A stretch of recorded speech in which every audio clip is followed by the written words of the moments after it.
volume with another stock. ठीक है, तो because Eicher it is Motors. notional, so it has nothing to It do is with notional, but it provide insight that this day this stock is ठीक है. trending because So people are any other sheet that needs my input? this 3% master. 3% master. ठीक है. These are the position of each stock created in particular stock by in futures by the underwriter or futures position makers. ठीक If any position is being added or deleted on any day, like this is a sequential 30999902, ठीक है. This you are using for what? Options trading, right? or for maybe for intraday trade, this candle becomes support and resistance. If it breaks either side, it helps us to identify the trend. Tata Steel, continuously second. इसमें Nifty 50 में इतनी position नहीं होंगी sir, futures और other option के stocks में बहुत ज्यादा होती है. खैर, औरो फार्मा आप देखिए, औरो pharma it increased the position on 11th on 12th candle. This is ये जो डाटा एनएससी देती है वो एक डे लेटर देती है, पर कोई बात नहीं, फिर भी हमसे एक दिन बाद देती है. तो इस कैंडल को रेजिस्टेंस बना दिया है, वो सिर्फ अपनी पोजीशन काट रहा है. जो नीचे से वो बार बार नीचे जाता है, ऊपर जो उसने पोजीशन बनाई है उसको ऊपर की पोजीशन को स्क्वायर अप कर रहा है. ये ऑरो फार्मा की 550 रुपए में पोजीशन खड़ी है 2016 की. ये पोजीशन वो जिस तरफ तोड़ देगा उस तरफ वो ट्रेंड कर जाएगा, क्योंकि यहाँ पे उसने अपनी पोजीशन बढ़ा दी.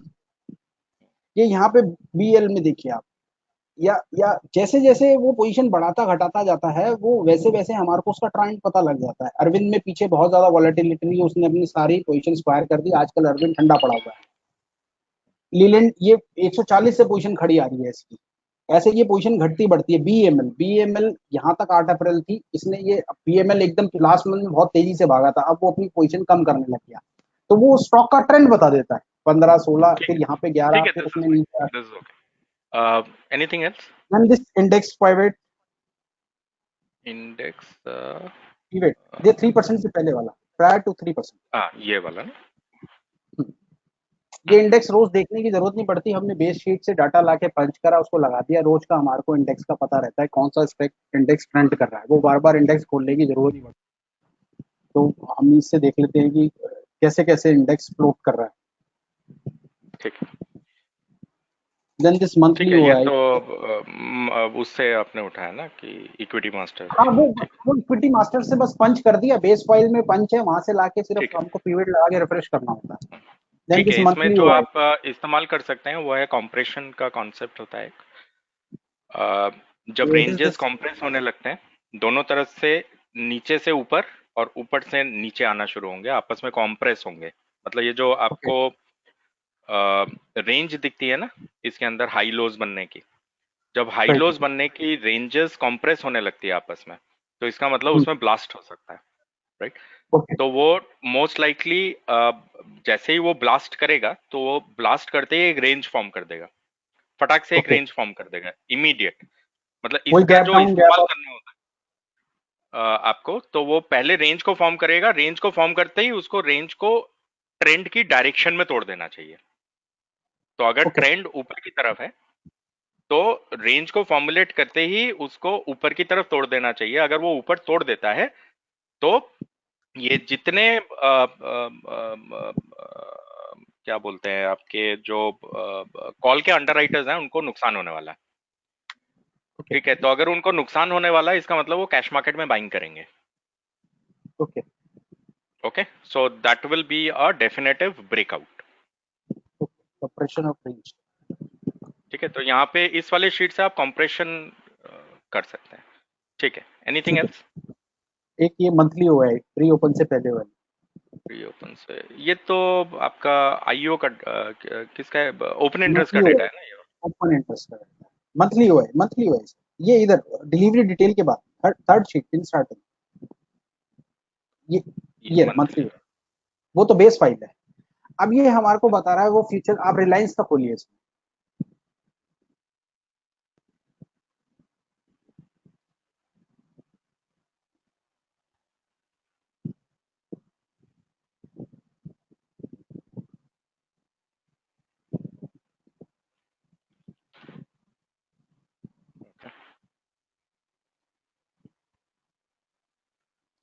कल क्या नीचे से थोड़ा नीचे स्क्रॉल करेंगे, ये देखिए रिलायंस 11 अप्रैल को 12 अप्रैल को उसने यहां से फ्यूचर्स में पोजीशन कम करी, यहां पे खड़ी कर दी। अब ये रिलायंस ने एक रेजिस्टेंस बना, यहाँ पे सपोर्ट बनाया। अब इसकी जो ऊपर की पोजीशन फ्यूचर्स में खड़ी थी वो काटने कल ऊपर चला गया 1384, जो उसने मे फ्यूचर में पोजीशन खड़ी करी है, और मे फ्यूचर तेज करके 1403 पे जो हायर हायर पोजीशन थी वो रिलायंस ने काट दी कल कल कल जो काटी है, क्योंकि मे फ्यूचर उसने 1% तेज कर रखा था। स्टॉक 1390 तक ही गया, पर मे फ्यूचर 1403 तक गया, और वो पहले ऊपर रेजिस्टेंस बना के आया था। अब वो एक रेजिस्टेंस बन गया। अब कल वो अगर गैप डाउन हो गया अगर, तो वो नीचे का ट्रेंड ले लेगा, अगर उसने 1403 को नहीं तोड़ा, क्योंकि यहाँ पे उसने, और कल में भी उसने 17 तारीख 18 तारीख में 40-50 लाख शेयर और ऐड करे मे फ्यूचर में। लाइन साहब खुली, रिलायंस तो हमें उसने पहले गैप पता अप, था वो ऊपर चला जाएगा। हाँ नहीं, पर अब देखना है सर, इससे ऊपर जाएगा नहीं जाएगा। अगर इससे ऊपर गया तो वो हायर ट्रेंड ले लेगा। ये इसने यहाँ पे 1355 पे रेजिस्टेंस बना हुआ है इसका, ये यहाँ पे, हम्म, और ये इसने इसको नहीं तोड़ा, गैप अप ओपन करा 1375 से ऊपर, ताकि वो 1400 फ्यूचर तेज करके इसने ये हायर एंड जो बिल्कुल इसका हायर 1403 बना हुआ उसको काट दिया है, जो वो पहले पोजीशन बना के आया था। क्योंकि इसका 1340 पे तो सपोर्ट लेवल था, ये हाँ देखिए। ये 1320 पे है, 1320 पे है, 1320 पे सर, लास्ट एक्सपायरी पे 1311 तक आया है ये एक्सपायरी इस छोड़ो, मैं मंथ में। तो वो देखता हूँ कि आर्टिफैक्ट क्या है। तो तेरह सौ आर्टिफैक्ट ये है चौदह कि तेरह आर्टिफैक्ट सौ ये चालीस एक्सपायरी की ब्रोकन वॉल्यूम की कैंडल देखिए सर, आप एक्सपायरी की तेरह वॉल्यूम सौ की कैंडल चालीस देखिए ब्रोकन लास्ट में यार 1320 है। अगर मैं इसको समझ नहीं पा रहे हो आप, अगर मैं इसको ट्रेड ही नहीं कर पाया तो मेरे को फायदा क्या है इस अपॉर्चुनिटी का, राइट? नहीं फायदा ये नहीं है सर, अब फायदा आज नहीं है। फायदा ये है कि अब ये 1403 से अब इसका ट्रेंड बता देगा। अब फायदा ये है कि हमें इसका ट्रेंड पता है, अब जिस दिन हमारे को अपॉर्चुनिटी क्वालिटेटिव क्वांटिटेटिव या जो भी मेथड हम अप्लाई करेंगे उससे हमारे को मिलेगी, उस दिन हमारे को इसका लॉन्ग टर्म ट्रेंड पता है कि रिलायंस अगर 1400 तो ऊपर जाएगा, नहीं तो रिलायंस अगर कल 1320 के नीचे गैप डाउन हो गया, जो कि बहुत ज्यादा चांसेस है जो मीडिया बता रहा है, तो वो नीचे चला जाएगा। हम्म। 1320 तोड़ते ही नीचे चला जाएगा, क्योंकि उसकी पोजीशन खड़ी हुई है 950 रुपए पे और 1015 रुपए पे। ओके, ठीक है। ये मतलब ये बहुत सारे डाटा का कॉलिशन है जो मतलब बहुत ज्यादा इंसाइट देता है। तो ये मेरे ट्रेनिंग्स बनाते रहते हैं बैठे हुए, वो उनको 15 मिनट ही लगते हैं ये फाइल बनाने में, क्योंकि हमने आगे बेस फाइल इस तरह की बनाई हुई है, डाटा पंच करते हम्म, जाओ और वो उस दिन का देता जाएगा, और हम आगे पेस्ट करते जाते हैं, उसको रिफ्रेश करते जाते हैं, बिल्कुल। रिफ्रेश करते जाते हैं। बेस फाइल्स हमने तैयार करी हुई है, इसलिए हमारे को टाइम नहीं करेक्ट। लगता है ये 10-15 मिनट देखने हाँ, में। एंड नाउ राइट, ठीक। I request you to provide your insight, is it worthwhile or not, हाँ, मैंने तो द वे आई। बता ही दिया है, इस शीट के बीच बीच में ही बता दिया मैंने। तो मेरा जो फीडबैक है वो वही रहेगा। See, trust more on the cash market data, ठीक है। If you want to be, मतलब हम जिस फॉर्मेट्स की बात कर रहे हैं वो कैश मार्केट डेटा पे ज़्यादा वो रहता है, डिपेंडेंट रहता है, ठीक है, क्योंकि कैश मार्केट डेटा का जो लॉन्जिविटी होता है वो ज़्यादा होता है। फ्यूचर्स में एक किलिंग डेट होती है, ठीक है। तो उस वजह से देखिए, फ्यूचर्स को अगर समझा जाए तो it is used for hedging, hedging positions. जहां पे भी फ्यूचर में हेज पोजीशन आपको टूटती हुई दिखे, तो इसका मतलब है उसकी ठीक उल्टी दिशा में कैश मार्केट में ट्रेड होने वाला है, क्योंकि वो लोग जब अपनी पोजीशन को बचाने की कोशिश करेंगे, राइट, तो उस पोजीशन को कैसे बचाएंगे? By doing the reverse action on the different instrument, मतलब उसी चीज में पर एक अलग इंस्ट्रूमेंट के अंदर, ठीक है। अब जैसे से फॉर एग्जांपल आपने रिलायंस का वो लिया, हम तो ट्रेड करके खत्म कर दिया उसको, राइट। हाँ तो वो ये ट्रेड ओवर हो चुका है। राइट, तो हमने क्या किया कि हमने इसको यहाँ पे ट्रेड करके, ये लो टूटा हुआ दिख रहा है आपको, राइट। राइट। ये आपको उसमें दिखना थोड़ा मुश्किल हो जाता है, कैश मार्केट में बहुत एविडेंट होती है ये चीजें, राइट। फ्यूचर्स में क्योंकि उनका अपना कोई ट्रेंड नहीं होता है, and it is primarily used for hedging, right.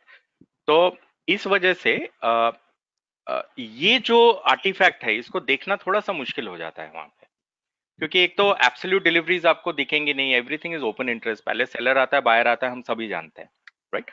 तो ओपन इंटरेस्ट एनालिसिस और जो एक्चुअल कैश मार्केट का डिलीवरी और वॉल्यूम है, उनका आपस में कोई मेल नहीं है, क्योंकि अलग इंस्ट्रूमेंट है, इट इज अ पैरेलल, जैसे पैरेलल इकोनॉमी चलती थी ना पहले, कि 50% कैश लेके आना और 50% चेक में लूंगा, राइट? तो Sir, वो I जो cash borrow your economy point. थी वो एक पैरेलल इकोनॉमी होती थी, ठीक है? I So borrow your point. that's my Level. feedback.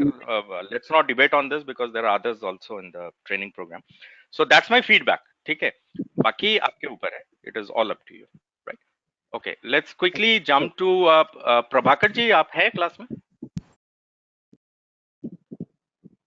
Yes sir, yes sir.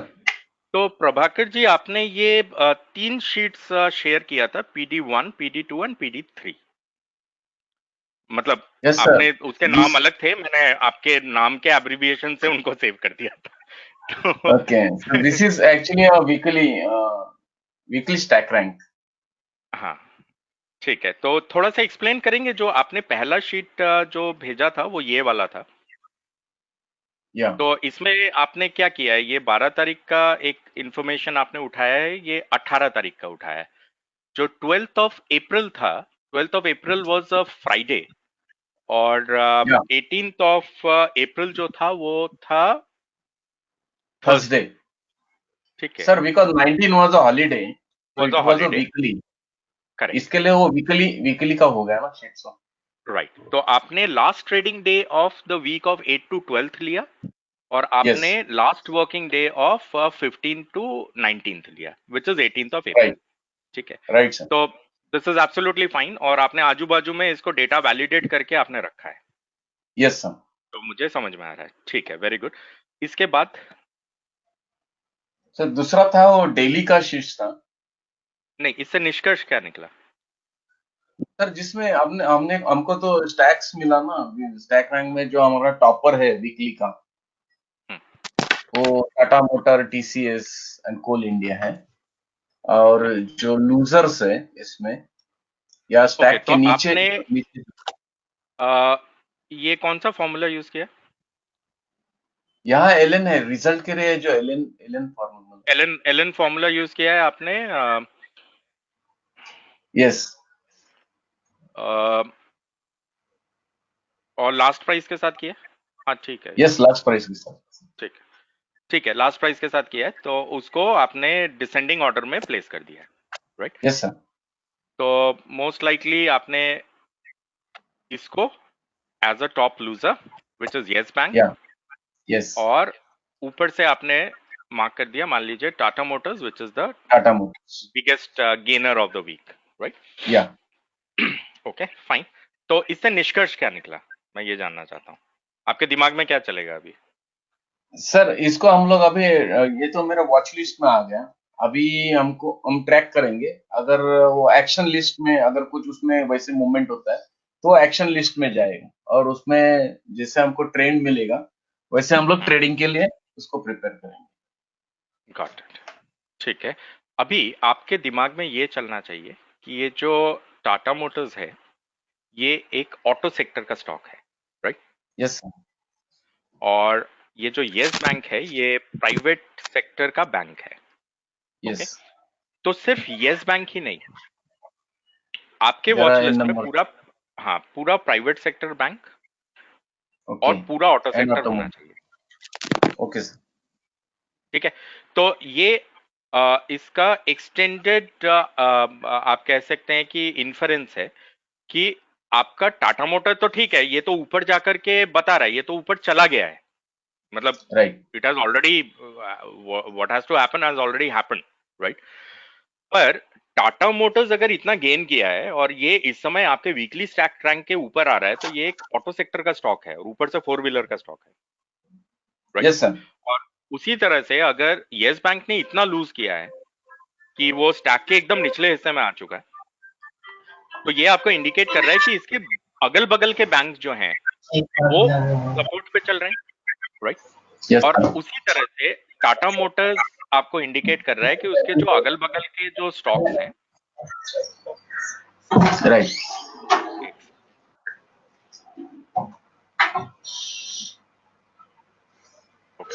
कि उसके अगल बगल के जो स्टॉक्स हैं वो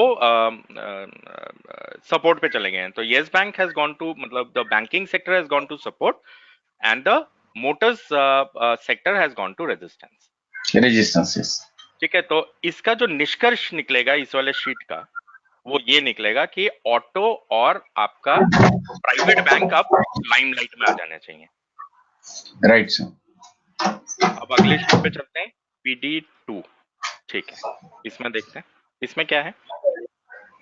सर ये डेली का स्टैक रैंक है। ठीक है, डेली का स्टैक रैंक तो यू नो कि डेली बेसिस पे इट विल स्टार्ट मूविंग। अब इसमें से निष्कर्ष क्या निकालना है आपको, इसका जो हाइलाइटिंग एरिया होगा वो ये होगा कि देखिए रोजाना आपको कुछ ना कुछ टॉप यहाँ पे दिखने लगेगा, राइट? Yes sir. और कुछ ना कुछ यहाँ पे वीक दिखने लगेगा, राइट। आपको हमेशा हमेशा ये देखना है कि ये टॉप लूजर गेनर है ना, जैसे ये गेनर है मान लो आपका, यस। और ये वाला लूजर है, राइट? आप जब भी ये वाला रिपोर्ट देखेंगे तो साथ में यहाँ पे आपको बताया है कि क्वांटिटेटिव, यस, इसको भी आपने साथ में देख लेना है, राइट। ठीक है, इंडिविजुअल मतलब लेवल में जाके ब्रेकआउट। हाँ, कि क्या ऐसा है कि जब आपका ये वाला शीट का मान लीजिए जो sheet number 2, guys is everybody able to understand this Prabhakar sheet? Yes sir. Yes sir, very good. ठीक है, तो अभी इस वाले शीट में जो करना चाहिए वो करना चाहिए कि मैं इंडसइंड बैंक को और मैं विप्रो को बहुत इंटरेस्टेड हो जाऊंगा ये देखने के लिए कि क्या इसके अंदर इस पोजीशन के साथ साथ, मतलब इस स्टैक के रैंक के साथ साथ में कोई क्वांटिटेटिव चीज भी दिखने लगा है। इसका मतलब है कि कहीं इसमें आज के दिन पे इस वाले शीट के फॉर्मेशन के साथ क्या कहीं इसमें weekly breakout of volume, weekly breakout of delivery, weekly breakout of volume, weekly breakout of delivery, या monthly breakout of volume, monthly breakout of delivery, या quarterly breakout of volume, quarterly breakout of delivery, ऐसा कुछ हुआ तो नहीं है? Right sir. Okay, if that happens, immediately this has to be transferred to your watch list. Okay. Now say for example, जब आपका, जैसे हमने ये HDFC बैंक का एग्जांपल लिया था ना, यहाँ पे इस दिन पे ये टॉप लूजर हुआ था, ये जो दिन हो गया था यहाँ पे, इस दिन पे ये टॉप लूजर हो गया था, राइट? जब ये टॉप लूजर हो गया था तो उस दिन पे अगर आप इसी वाले शीट को देखते तो ये नाम यहाँ पे लिखा हुआ था इस वाली जगह पे, और अगर आप इसका डेटा को उस दिन पढ़ते, राइट, तो वो डेटा आपको ये बताता कि इसमें वॉल्यूम भी ब्रेकआउट हो चुका है, डिलीवरी भी ब्रेकआउट हो चुका है मंथली पर्सपेक्टिव का। Okay, got it? इसका मतलब ये है कि this has to be carried into your watch list. Okay, अब मुझे इसे, ये हो गया, ये हो गया, अब मुझे इसे क्या करना है, क्वालिटी पर्सपेक्टिव से देखना, ठीक है? Yes sir. Guys, is it clear to everybody कि ये सेकंड वाला जो शीट है इसमें मैं क्या करने का कोशिश कर रहा हूं? Okay, very good. नाउ ये जो पहला शीट प्रकाश जी ने बनाया, सॉरी प्रभाकर जी ने बनाया, उसमें हमने बोला था ना कि ये ऑटो और ये यहां से बैंक, या ठीक है, कि ये यहाँ पे ऑटो और यहाँ पे बैंक। इसका मतलब क्या है कि ये जितने भी बैंक वाले हैं और जितने भी ऑटो वाले हैं वो अगर यहाँ पे रिपीट होते हैं शीट नंबर 2 में, that's also a watch list.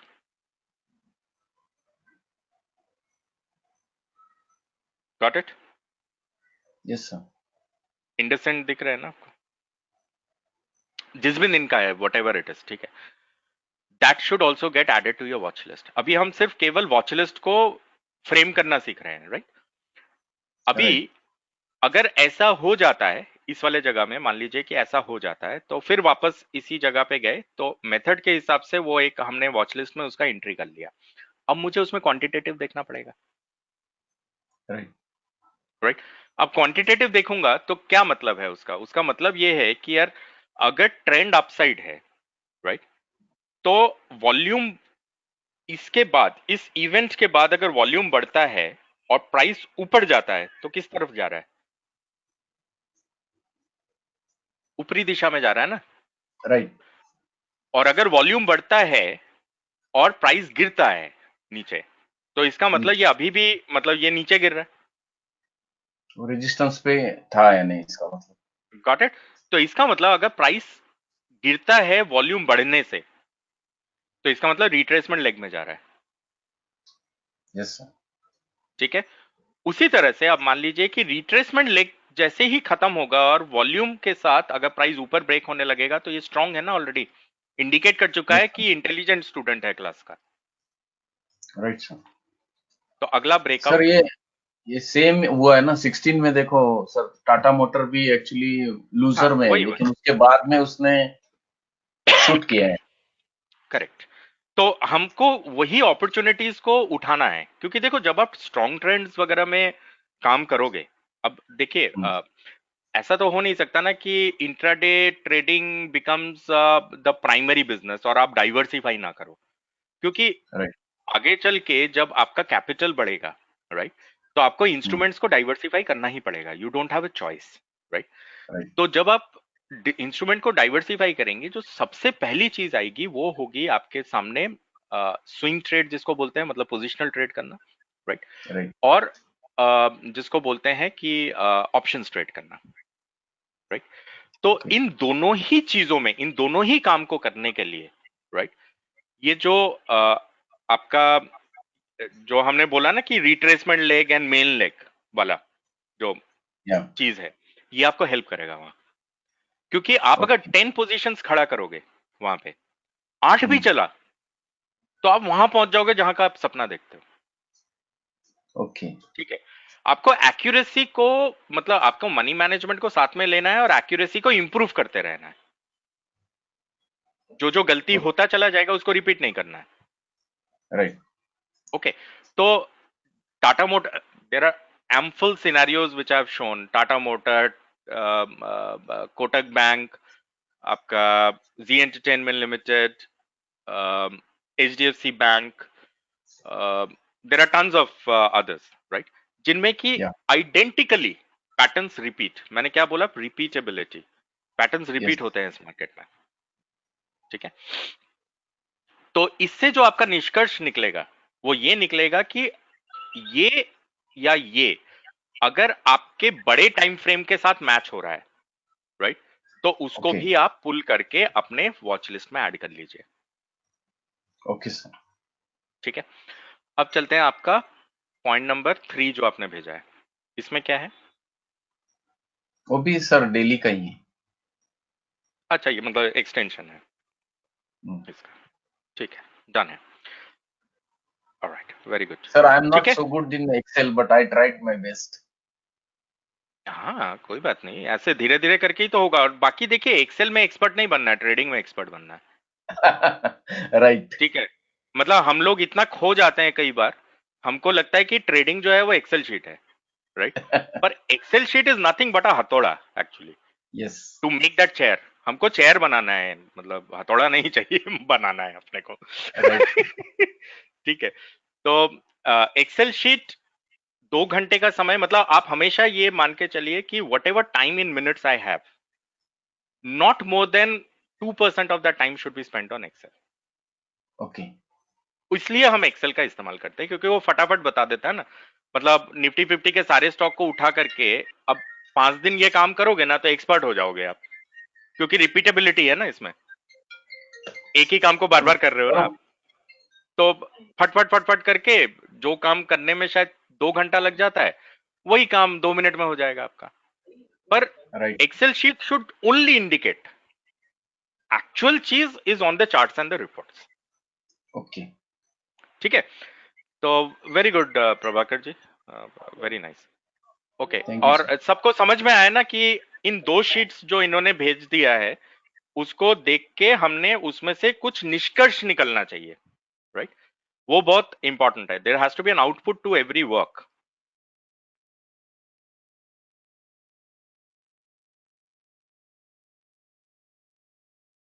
Okay.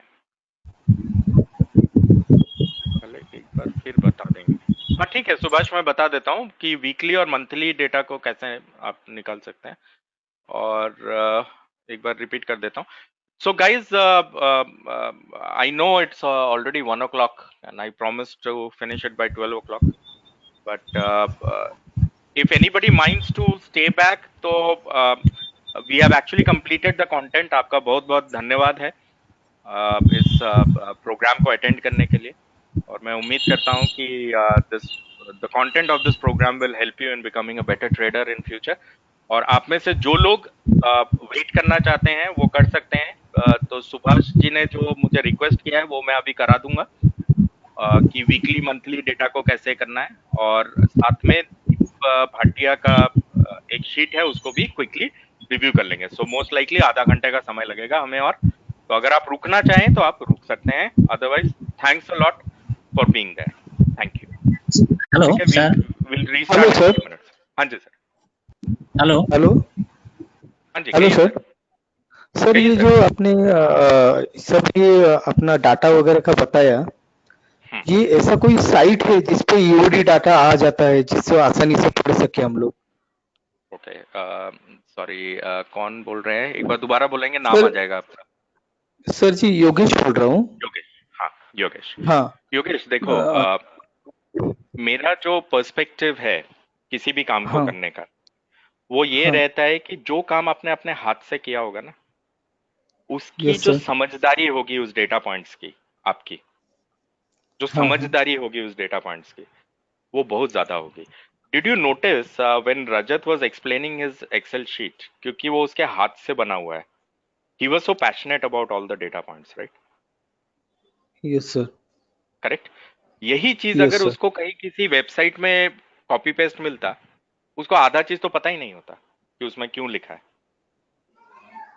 Right? Okay तो इस वजह से मेरा रिक्वेस्ट है, थोड़ा सा मुश्किल लगता है, आई अंडरस्टैंड, क्योंकि एक्सेल है, पर इतना भी मुश्किल नहीं है कि हो ना पाए, मतलब नामुमकिन नहीं है ये चीज। तो मेरा रिक्वेस्ट ये रहेगा, चाहे छोटे पैमाने पे कीजिए, पर अपने हाथ से उस डेटा को बनाइए। Okay okay sir. ठीक है, उसमें एक साइकोलॉजिकल रीजन है। जो भी चीज आप खुद अपने हाथ से बनाओगे ना, आपका समझदारी उस चीज को लेके बहुत ज्यादा होगा। ओके ठीक है सर। सर। ठीक है Yogesh. Yes sir. Yes yes sir. Thank you sir. Hello हाँ जी सर। Hello Yes. सर, आपने जैसा बताया कि जहाँ पे वॉल्यूम भी बढ़ चुका है, डिलीवरी वॉल्यूम भी बढ़ चुका है और प्राइस भी बढ़ चुका है, तो वहाँ पे तुरंत वो ट्रेड नहीं करना चाहिए, वहाँ पे उसको देखना चाहिए और वो रिट्रेसमेंट के लिए वेट करने के बाद अगर वो हायर हाई दे तो फिर ट्रेड करने का सोचना चाहिए। मान लीजिए जहाँ पे वॉल्यूम भी बढ़ चुका है, डिलीवरी वॉल्यूम भी बढ़ चुका है और प्राइस भी ऊपर चला गया, लेकिन उसका जो हाई पॉइंट को वो सस्टेन नहीं कर पाया और फिर दोबारा नीचे आके क्लोज दे दिया, फिर बाद में वो हायर हाई बनाने लगा, तो क्या हम वहाँ पे एंट्री लेने का सोच सकते हैं? अगर हम सोचे तो वहाँ पे हम लोग का टारगेट क्या होना चाहिए? वो जो पहले का जो उसका हाई बनाया था उस दूर तक टारगेट होना सोचना चाहिए। देखिए, जो टारगेट होता है वो हमेशा द क्लोजेस्ट, मतलब अगर आप लॉन्ग में हैं तो क्लोजेस्ट रेजिस्टेंस लेवल होगा, और अगर आप शॉर्ट में हैं तो क्लोजेस्ट सपोर्ट लेवल होगा। ठीक है, तो वो तो हो गया खैर आपका टारगेट की बात। दूसरा है कि अगर मान लीजिए कि आपको वॉल्यूम और डिलीवरीज में ब्रेकआउट्स दिख रहा है, राइट? तो एक्चुअली क्या होता है कि मतलब स्ट्रॉन्ग ट्रेंड्स के अंदर हम लोग ये पहले स्पॉट करने की कोशिश करते हैं कि ये वाला जो ब्रेकआउट हो रहा है उसका पोजीशन क्या है, मतलब उसका जो प्राइस पोजीशन है वो पोजीशन क्या है। अब मान लीजिए कि अगर मैं मंथली रेंज की बात करूं, राइट, और ब्रेकआउट मान लीजिए मंथ के वॉल्यूम का हो रहा है, तो आपका पहला